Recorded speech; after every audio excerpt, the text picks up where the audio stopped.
हो तो उस वक्त अगर बंदा तिलावत कुरान मजीद कर रहा है तो अपनी तिलावत को रोक देगा, अजान को सुने, उसका जवाब देगा।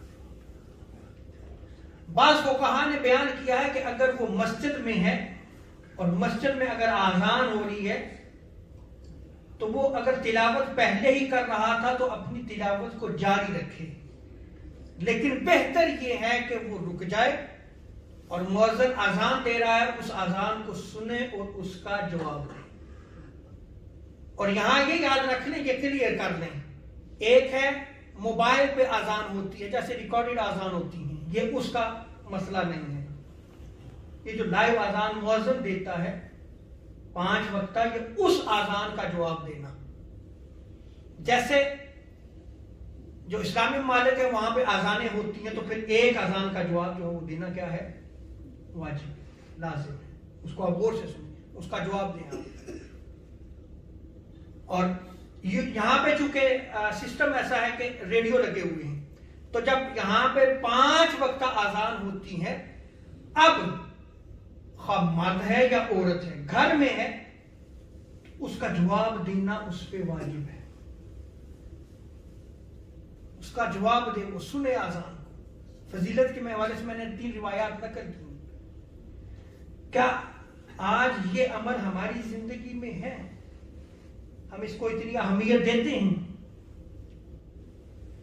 और अगर अजान हो रही हो तो कोई शख्स जो है वो आके सलाम ना करे, आप अजान सुने उसका जवाब दें, और ना ही उस सलाम करने वाले का जवाब देना चाहिए। कब? जब अजान हो रही हो। और इसी तरह फुक़हा ने बयान किया है कि अगर अजान हो रही हो तो रुक जाए। ये अजान का क्या है, अदब है, रुक जाए, उसे सुने। बेहतर है कि रुक कर उसका जवाब दे। अदब देखें कैसा है। और ये हमारे फुक़हा ने अपनी कुतब में इनको बयान किया है। इसीलिए हजरत अब्दुल्लाह इब्न मसूद रज़ियल्लाहु ताला अन्हु बयान करते हैं कि 4 अमूर जुल्म है, 4 चीजें जुल्म है। पहली चीज है खड़े होकर पेशाब करना। अच्छा, उज़र है तो आप खड़े होकर पेशाब कर सकते हो, बिला उज़र आप खड़े होकर पेशाब नहीं कर सकते। तो खड़े होकर पेशाब करना क्या है, जुल्म है। बंदे का नमाज पढ़ना इस हाल में कि लोग उसके आगे से गुजर रहे हैं। तीसरी बात जुल्म ये है कि बंदा नमाज में हो और चेहरे पे मट्टी लग जाए और दौरान नमाज जो है वो अपनी पेशानी से मट्टी झाड़ना शुरू कर दे। और चौथा आप फरमाते हैं हजरत अब्दुल्लाह इब्न मसूद रज़ियल्लाहु ताला अन्हु कि मुअज्जिन को सुने और उसका जवाब ना दे। ये भी क्या है, जुल्म है।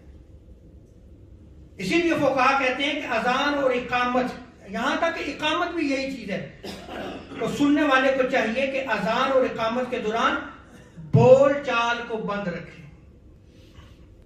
गुफ्तगू ना करे, कुरान करीम को ना पढ़े, किसी को सलाम ना दे जब अजान हो रही है, ना जवाब दे, अजान का जवाब देने के सिवा कोई अमल ना करे।